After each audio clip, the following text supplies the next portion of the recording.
Assalamu alaikum, welcome to Urban Dunya. I'm Tim Blythe, this time coming to you from Berlin in Germany.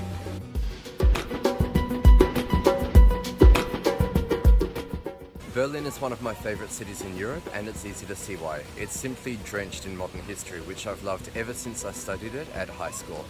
Now behind me here stands Brandenburg Gate. It was completed in 1791 and it was originally intended to be one of the gates for the walls of the old city. However, they didn't know it at the time, but it was going to become the focal point of much of Berlin's history in the 20th century. When I think of Berlin, I can't think of a city that has been so graphically the epicenter of so much of the world's history. Take, for example, the Reichstag building. In the center of Berlin, it's the seat of German parliament. However, it has also been the place where Hitler ruled the nation from. This is the place which was reportedly set alight by a dissident during Hitler's reign, and it's the place from where the capital was shifted during divided Germany because the location was way too sensitive.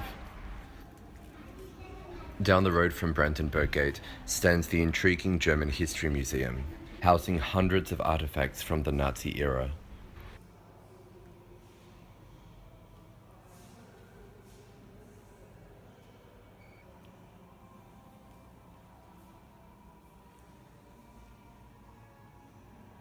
In another block of the city, the Topography of Terror Museum describes the fear and repression to which the German nation was subject during the Nazi regime. The site was once the location of the Nazis' security agency.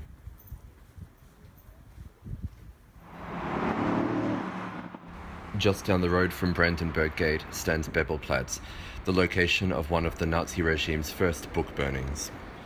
Today it is home to a poignant memorial. Empty bookshelves in a subterranean chamber.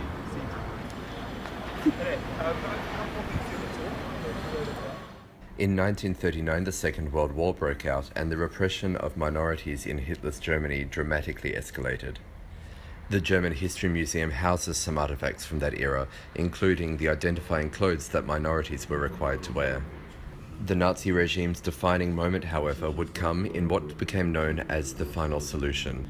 The wholesale systematic murder of millions of Jews, homosexuals, gypsies, disabled, and anyone else who did not fit Hitler's idea of the perfect nation. South of the city centre, the Jewish Museum of Berlin is a haunting reminder of the atrocities which were carried out. The museum itself is architecturally symbolic in the shape of a Star of David being ripped apart. The long bare hallways disorient the visitor, and the dark and silent Holocaust Tower all evoke the experience of the Jewish community under the Third Reich.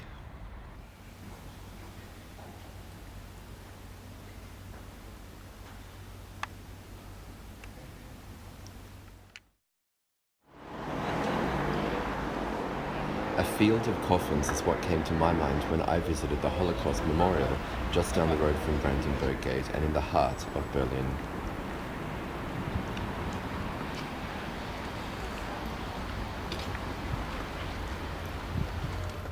Including a similarly themed underground museum, the Holocaust Memorial is designed to elicit different, varying, and somber reactions from those who visit it.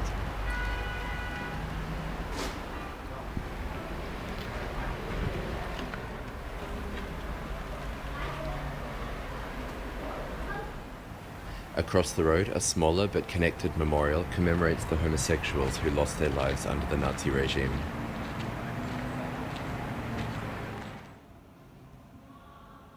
As the war drew to a close, Adolf Hitler shot himself in his bunker not far from the city centre. Today the site is simply a residential parking lot.